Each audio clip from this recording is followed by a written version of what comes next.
Buenos días. En la presente clase vamos a estudiar el tema relacionado a la contaminación en general dentro de la unidad número 8.2 y específicamente los distintos tipos o especies de contaminación para luego concluir con el análisis de un fallo que, digamos, encara la solución al tema específico de la contaminación sonora. Todo ello dentro del marco del artículo 41 de la Constitución Nacional como de la Ley General del Ambiente y dentro de ella tener en cuenta la definición que sobre daño ambiental se encuentra receptada en el artículo 27. Muchas gracias. Entrando a analizar el tema que vamos a ver en la presente clase y a manera de introducción, ya hemos visto de que el hombre a lo largo de toda la historia ha modificado sin cesar el ambiente físico y biológico en el que vive. Esto, por supuesto, sin desconocer que su acción ha contribuido a mejorar las condiciones de vida de la humanidad, pero correlativamente con ese desarrollo, entre comillas, ha provocado graves trastornos ambientales. Esta acción destructora e irresponsable del hombre, por supuesto que, como ya hemos visto, ha repercutido en el entorno, ha causado graves transformaciones en la naturaleza. También existen, por las mismas razones, esto es, el accionar del hombre, causas que han motivado y motivan la contaminación de los distintos recursos naturales. Ya hablemos de las aguas, sean estas superficiales o subterráneas. O bien, si enfocamos, o lo mismo podríamos decir, de la contaminación que el hombre provoca en la atmósfera y que de manera inmediata o indirecta repercute en graves daños a la salud del hombre. Hace más de una década, por ejemplo, que es debido a la actividad del hombre, se descargaron en la atmósfera millones de toneladas de óxido de azufre, de óxido de nitrógeno, entre otras sustancias o partículas. Por otro lado, no es menor el adelgazamiento de la capa de ozono que, como consecuencia inmediata, permite el aumento de la radiación ultravioleta. Este breve repaso, reitero a manera de introducción, nos deja ver que el paso de un estado a otro del ambiente para colocarlo a este en una condición de degeneración es el producto, es el resultado del cambio de los elementos naturales, debido no solo a los contaminantes aludidos, que obviamente provienen del accionar humano, sino también por la suma de otros factores que coadyuvan para esa degeneración. A modo de ejemplo, podemos citar la irracional explotación de los recursos naturales, por ejemplo, de la riqueza boscosa, o bien el uso de fertilizantes químicos e insecticidas, la deforestación, el vertido de residuos radiactivos, la contaminación térmica, etc. Y si nos preguntamos, ¿qué es la contaminación ambiental? Pues bien, se la puede definir como la incorporación al medio ambiente de agentes nocivos en cualquier estado y de origen tanto biológico como físico y químico que resultan peligrosos para la salud de los seres humanos, animales y plantas. Ahora bien, Definida de manera genérica la contaminación, entremos a analizar cómo se puede clasificar. En este sentido,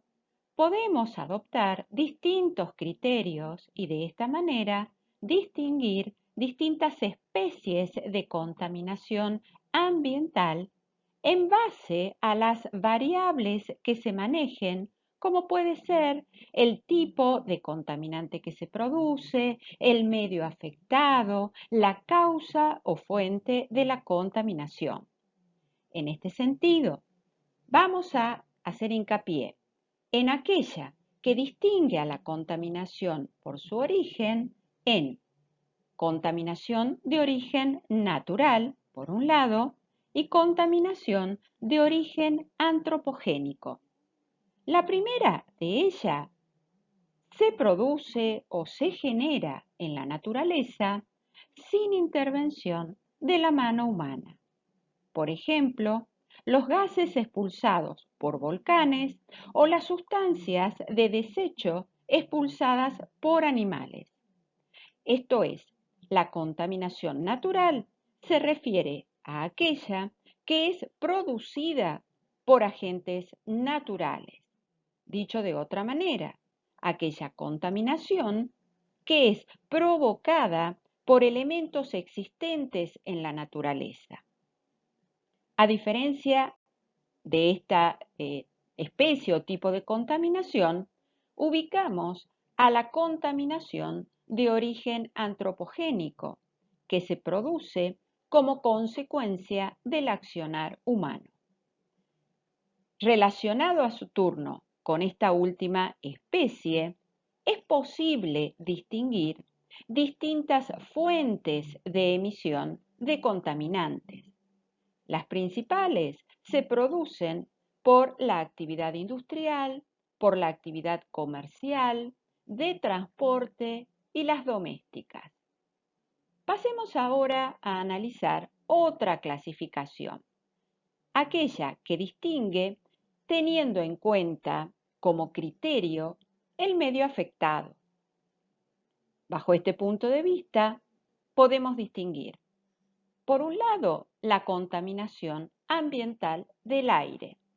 que supone la incorporación a la atmósfera de gases tóxicos y elementos que transforman la composición natural del aire que respiramos y que, a su turno, destruye la capa de ozono que nos protege de las radiaciones ultravioletas que proceden del Sol. ¿Y cómo va a repercutir en el ser humano? Obviamente, aumentando los riesgos de contraer enfermedades, sobre todo de la piel, y también provocando el aumento de la temperatura media del planeta por la incidencia más directa del Sol sobre la Tierra. Dentro de este tipo de contaminación, a su vez, la desaparición de la capa de ozono que protege la Tierra, como ya les dije, de las radiaciones directas del Sol, repercuten en el cambio del clima y, a su turno, ese cambio climático va a provocar, entre otros desastres, la desertización de grandes zonas, la subida de temperaturas anuales, la desaparición de las placas de hielo en los casquetes polares, el aumento de fenómenos meteorológicos de violencia incontrolable, entre otros. A su turno, también dentro de este tipo de contaminación, queda comprendido el aumento del nivel de los mares, como ya les dije, como efecto del deshielo de los casquetes polares, con la desaparición de grandes extensiones geográficas e inclusive también dentro de este tipo que estamos analizando, se produce la pérdida irreparable de ecosistemas y de biodiversidad. con lo cual vemos que esta llamada contaminación del aire no se restringe a la alteración negativa o al impacto negativo del aire, sino que, como una consecuencia, a su turno se van a ver alterados, modificados otros recursos naturales que van a incidir negativamente en la salud del ser humano.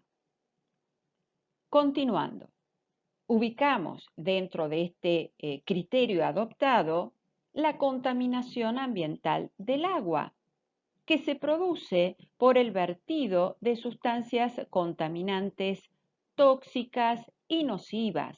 como por ejemplo productos químicos, residuos industriales, que básicamente inhabilitan el agua como un recurso básico para la vida y la imposibilidad, por supuesto, de su utilización por parte del hombre. Y por último, la contaminación del suelo, que se produce mediante la incorporación de sustancias y materias extrañas procedentes, por ejemplo, de la basura doméstica, residuos tóxicos industriales, pesticidas, lodo, restos o envases plásticos, por citar algunos ejemplos. Y esta contaminación, dentro de lo que hace al ámbito de nuestra materia, es sumamente perjudicial cuando afecta al suelo si tenemos en cuenta su finalidad o el aprovechamiento, mejor dicho, que se hace de este recurso natural para destinarlo a las distintas actividades, ya sea agrícolas o pecuarias. Tanto el suelo, por un lado, como, obviamente, el agua. Continuando con la clasificación de la contaminación, si adoptamos como criterio el tipo de contaminante que la produce, podemos hablar de contaminación biológica, que es aquella que se produce o que es provocada por desechos orgánicos que a su turno favorecen la proliferación de bacterias que en sus procesos consumen el oxígeno que está presente, por ejemplo, en el agua. Luego, pueden mencionar la contaminación física, que es aquella producida por, a modo de ejemplo, variaciones bruscas de temperaturas, radiaciones electromagnéticas o nucleares, intensidad luminosa, sonora, entre otros. En cambio, la contaminación química es aquella que se produce, como su nombre lo indica, por el vertido de elementos químicos y compuestos de estos en los distintos recursos naturales. Perdón. También dentro de este criterio que estamos analizando se ubica la llamada contaminación visual, producida por el impacto negativo en el entorno generado por edificación masiva, por ejemplo, o por esa misma edificación, pero realizada en una mala ubicación. También los procesos de desertización o el almacenamiento indiscriminado de residuos, entre otros, que van a impactar en, digamos, todo lo que se refiere al campo visual o al panorama visual, provocando, por supuesto, una especie de contaminación. En base a lo precedentemente apuntado, esto es, las distintas especies de contaminación, las distintas clasificaciones de contaminación,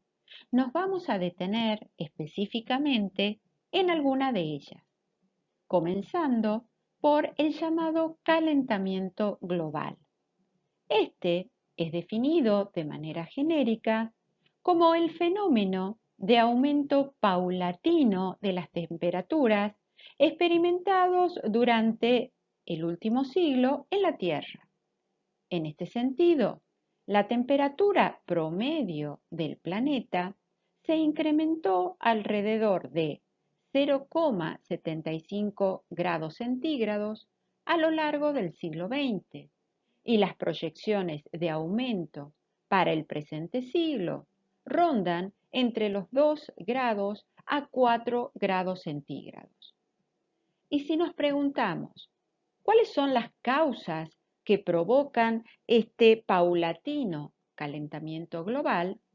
La mayoría de los expertos nos explican que la principal causa del calentamiento global es obviamente la actividad humana. En efecto, esta se ha intensificado, se ha profundizado en las últimas décadas con el crecimiento de la población mundial, propiciando al mismo tiempo la deforestación y una dependencia cada vez mayor de la utilización de combustibles de origen fósil. Es precisamente en este aspecto que la quema de estos combustibles ha generado la emisión de gases a la atmósfera, provocando el ya visto efecto invernadero. Esto es,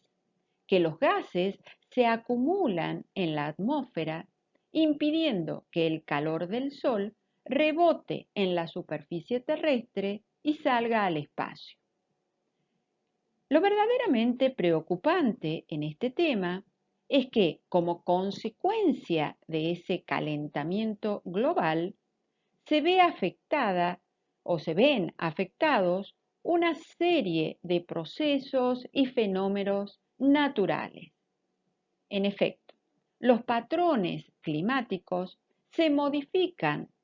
a modo de ejemplo, alterando, modificando a su turno los parámetros meteorológicos, lo cual influye en nuestras vidas y en la de los animales y las plantas con las que compartimos el planeta.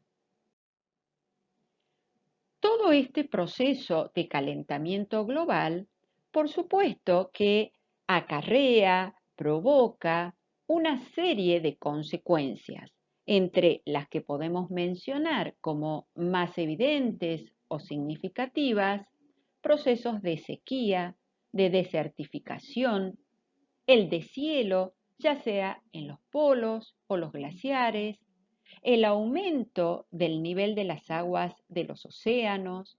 el cambio en los patrones de las precipitaciones, entre otras consecuencias negativas. Todo esto, desde luego, trae consigo cambios significativos en las formas de vida del planeta, como la disminución de la biodiversidad, producto de la extinción de especies animales y vegetales,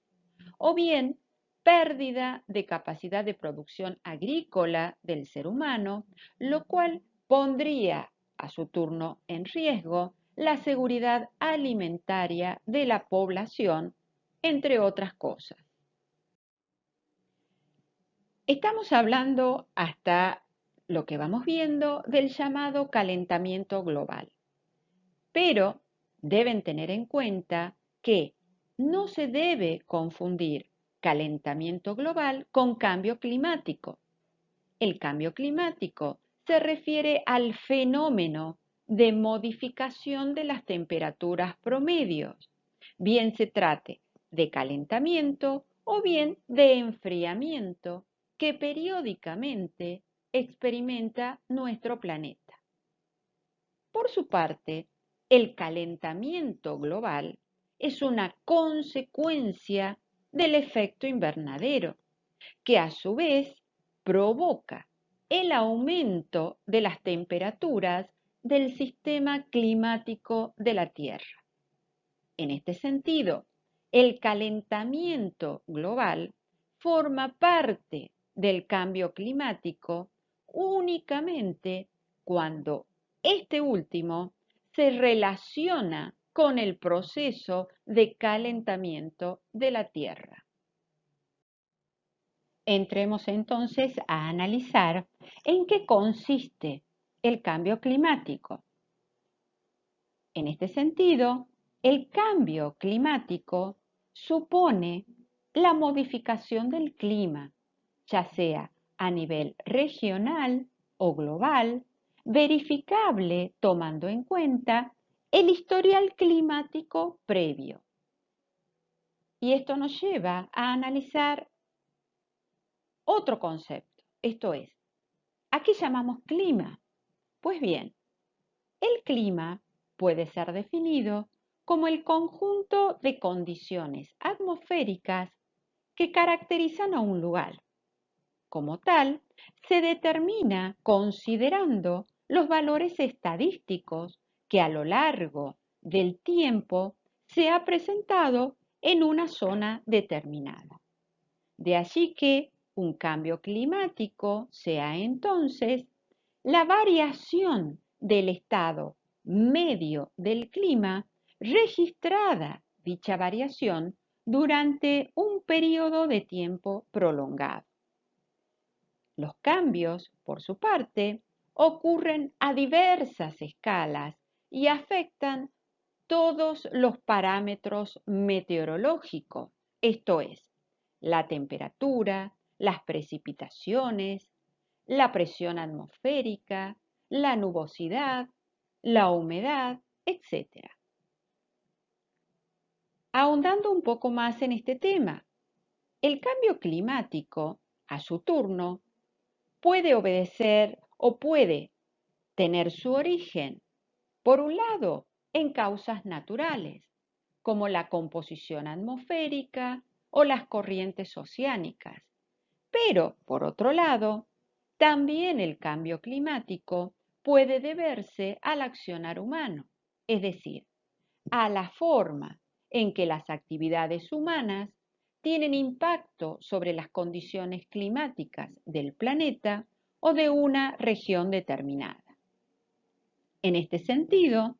es innegable que el ser humano influye de manera decisiva y sobre todo en los últimos tiempos sobre el conjunto de factores o a través, mejor dicho, de un conjunto de factores que han provocado el cambio climático. Actividades, como ya las mencioné anteriormente, deforestación, la industria, la emisión de gases que producen el efecto invernadero, como la alta demanda de energía, han sido claves para que se vaya observando en el último tiempo y hasta la fecha un calentamiento generalizado de nuestro planeta. Desde un punto de vista más limitado, la Convención Marco de Naciones Unidas sobre Cambio Climático, digamos que utiliza el término cambio climático solo para referirse a aquella modificación que se produce en el clima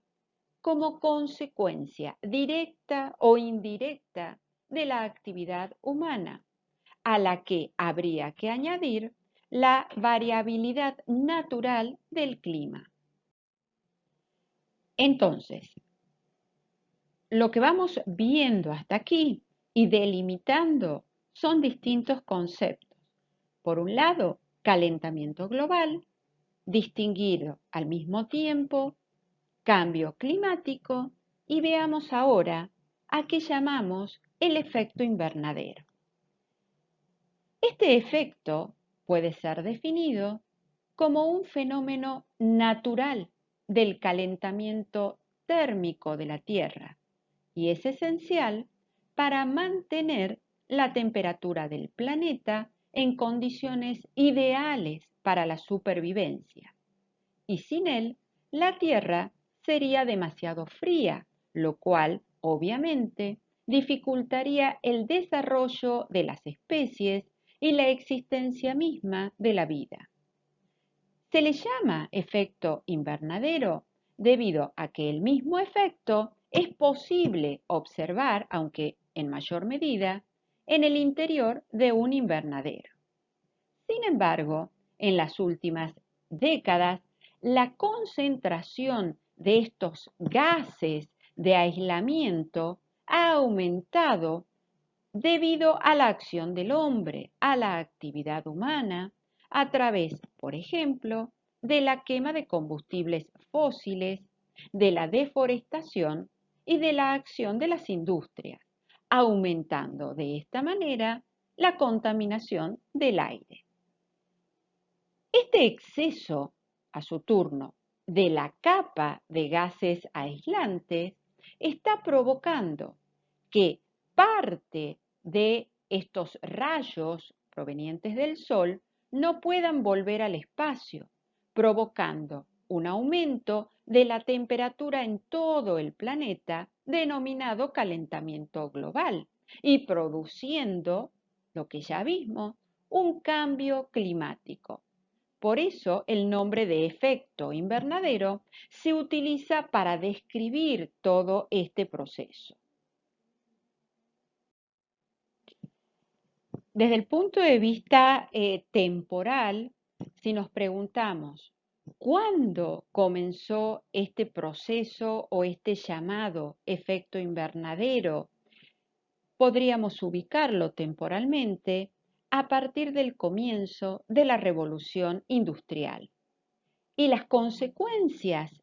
de este proceso podríamos mencionar la elevación del nivel medio de los océanos debido al deshielo de los casquetes polares, el aumento de la frecuencia de las tormentas, el aumento de las olas de calor, la desertificación debido a las altas temperaturas y a la escasez de las lluvias, la alteración o el cambio del régimen o de los sistemas de lluvias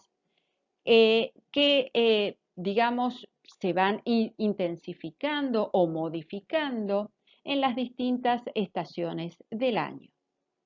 Y si se preguntan, ¿cuál ha sido la respuesta del derecho frente a este problema? Pues bien,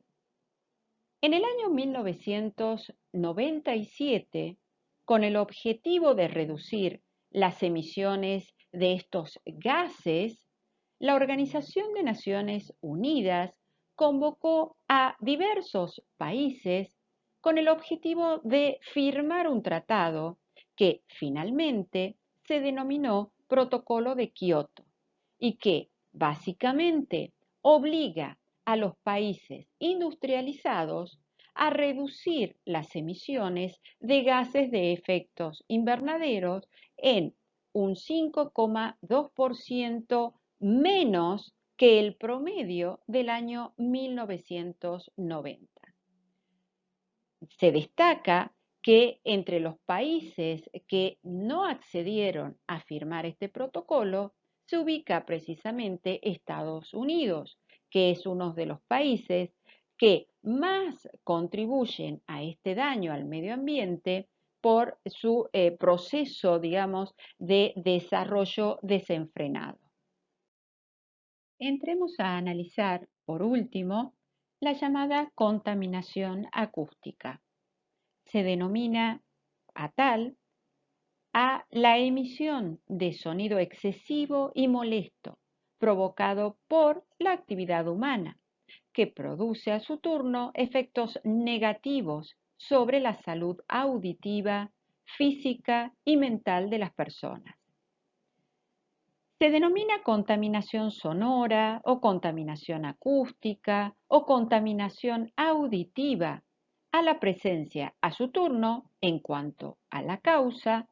de ruidos molestos, ensordecedores o constantes, así como a la proliferación simultánea de ruidos excesivos en un área determinada, afectando así de manera negativa, como ya les dije, la calidad de vida de los seres humanos y también de los animales. Si bien el sonido no se acumula y perdura como sí lo hacen otras formas de contaminación, generando daños a largo plazo, lo cierto es que la presencia de contaminantes sonoros tienen un impacto directo e inmediato en la vida a su alrededor. En efecto, ciertos niveles de ruido, si bien son inevitables por el modo de vida contemporáneo, producto de las múltiples actividades humanas, medios de transportes o simplemente de la vida conjunta de miles de personas, sin embargo, cuando estos niveles alcanzan magnitudes considerables o bien son tan numerosos que sobrepasan en conjunto lo que el oído puede tolerar, se considera, o podría, mejor dicho, estar configurada una forma de daño físico o emocional y psicológico que requiere la adopción de medidas. Por eso se la denomina contaminación sonora. Y si nos enfocamos en la causa de dicha contaminación, traemos a colación el fenómeno del ruido. ¿Cómo lo podemos definir? Pues bien, hablamos de ruido como sinónimo de un sonido o conjunto de sonidos desagradables, inesperados o molestos, o también como el conjunto confuso de sonidos no deseados o de una sensación auditiva desagradable o molesta, por citar algunas de las definiciones más utilizadas. Lo cierto es que en cualquier caso, el ruido siempre aparece vinculado a una sensación desagradable o incómoda, constituyendo en este sentido una particular forma de contaminación del medio ambiente, cuyos efectos sobre la calidad de vida y la salud humana son patentes, son visibles. En cualquier caso, todas las definiciones que les expuse o que ustedes pueden adoptar intentan poner de manifiesto, y ojo con esto, la naturaleza objetiva del ruido, que se distingue con el tradicional concepto subjetivo de molestia, empleado de manera principal por la legislación civil. Precisamente en la contaminación acústica, la emisión sonora o el ruido no dependen de los niveles de decibeles que emite el agente contaminante, sino de la sensación molesta que provoca en el receptor. En cambio, el ruido es un intruso inmaterial y como tal debe eliminarse o disminuirse cuando se convierte en agresor. Y esta agresión, a su turno, se materializa cuando la inmisión se torna intolerable por ser contraria al normal uso de las cosas. Además, todas estas consideraciones que les mencioné nos lleva entonces a afirmar, a concluir que el ruido es un fenómeno que está íntimamente vinculado con el derecho de gozar de un medio ambiente sano y que ese derecho a su turno está relacionado con la calidad de vida y de salud de la población. Luego de analizar los distintos conceptos y clases de contaminación, considero oportuno encarar el estudio de un fallo jurisprudencial, aclarándoles que pueden ustedes buscar y estudiar otros tipos de fallos que,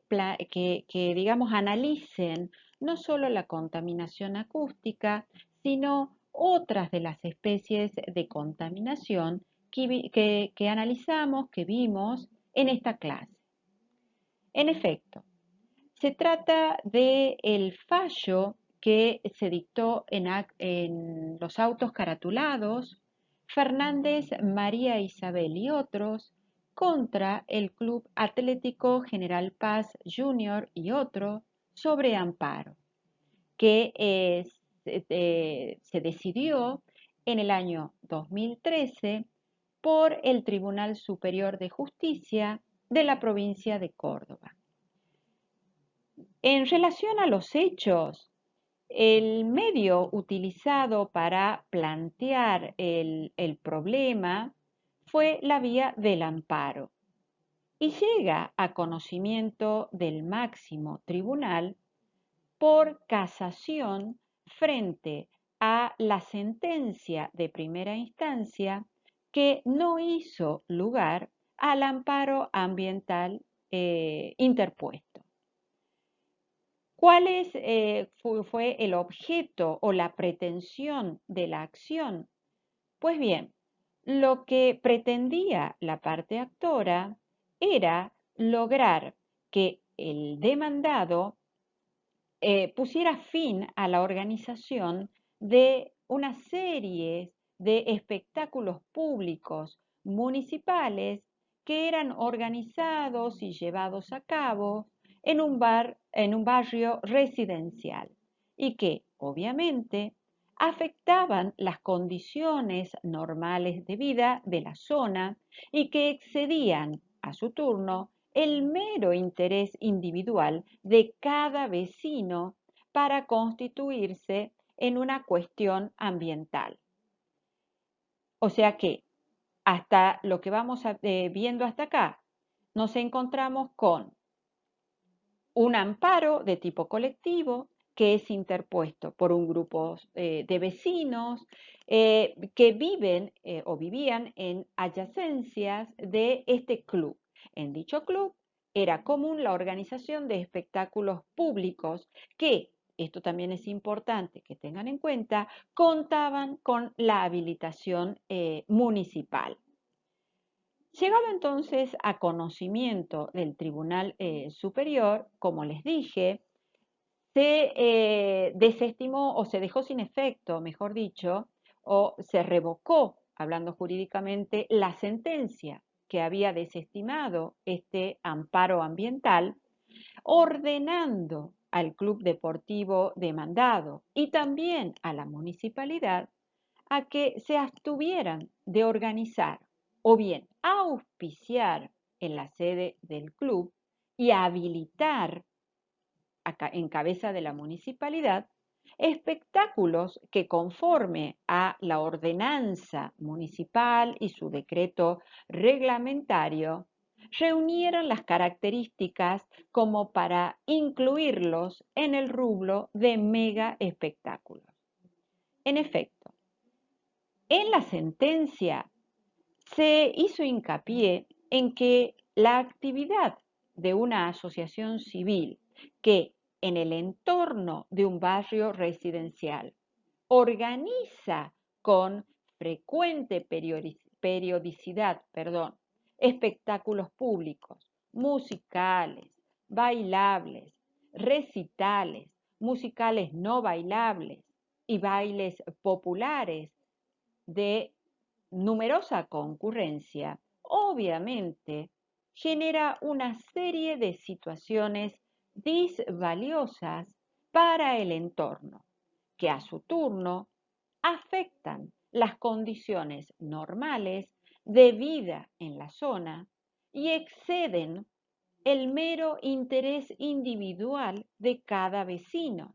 O sea, se toma en cuenta que no estamos hablando de meros derechos subjetivos, sino de derechos de incidencia colectiva. También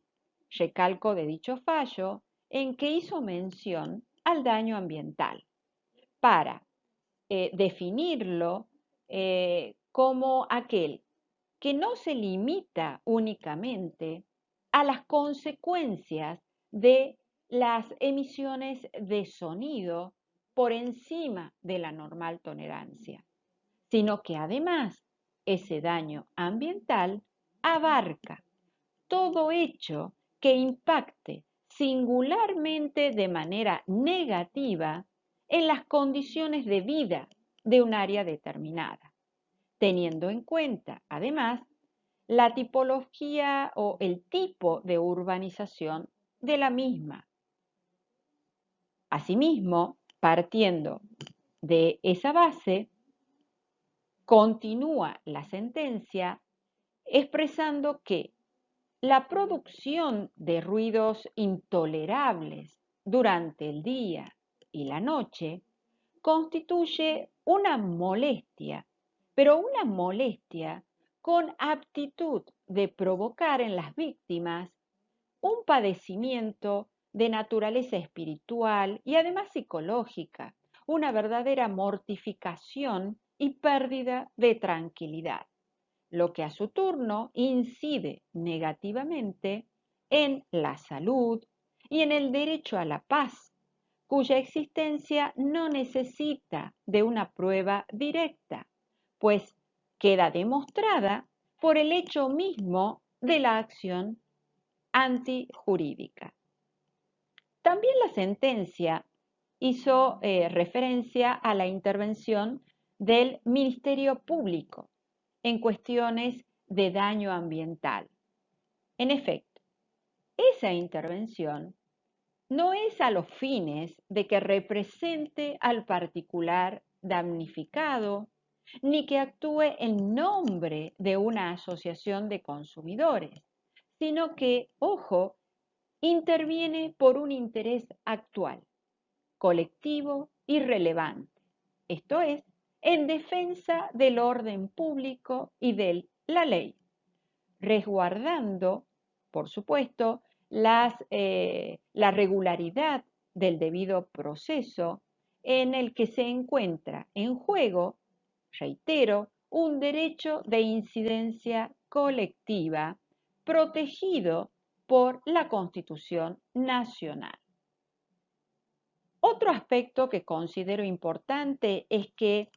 el tribunal interviniente no tuvo en cuenta que, o mejor dicho, no prestó o no le dio, mejor dicho, relevancia al hecho de que la parte demandada contara con la autorización administrativa para el desarrollo de las actividades denunciadas. Si se pregunta, ¿cuál es el bien colectivo preservado? En este fallo se desprende que el bien jurídico protegido es o consiste en preservar, en mantener o conservar la normalidad o el equilibrio ambiental, entendido como el conjunto de condiciones que permiten el desarrollo de una vida urbana que razonablemente, a su turno, proporcione las oportunidades de descanso, recreación, actividad al aire libre, esparcimiento, interacción familiar, vecinal, social, entre otros aspectos. Reitero, consecuentemente estamos frente a un bien colectivo, esto es, el ambiente, y tal circunstancia a su turno exige, se traduce en que su preservación constituye un derecho de incidencia colectiva. Por último, luego de señalar el ámbito del daño ambiental, avanza el tribunal, teniendo en cuenta la contaminación que aducen los vecinos, manifestando que ese daño ambiental no se limita únicamente a las consecuencias de emisiones de sonidos por encima de la normal tolerancia, hecho que se verificaría mediante la pericia acústica que reclamó el Tribunal de Primera Instancia, sino que va más allá, esto es, incluye dentro de ese daño ambiental a todo hecho que impacte, singularmente de manera negativa en las condiciones de vida de los vecinos de esa área afectada. Y trae a colación la definición que ya analizamos en clases pasadas, que sobre el daño ambiental se desprende del artículo 27 de la Ley General del Ambiente. A su turno, también destaco esta sentencia por la reseña a distinta doctrina. En este sentido, cita al doctor Gersi, que ha considerado comprendidos dentro de los denominados daños ambientales a aquellas molestias derivadas del ejercicio de actividades económicas que gozan de actividad administrativa, como en el caso de autos, y que, dado su nivel de intensidad, se tornan inaceptables para la vecindad en el diario convivir de su calidad de vida, por estimar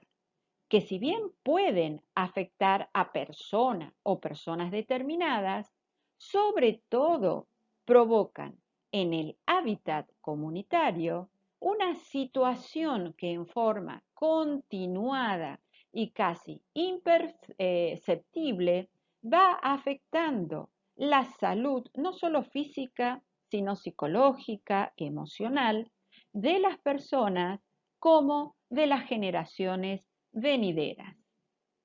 Muchas gracias.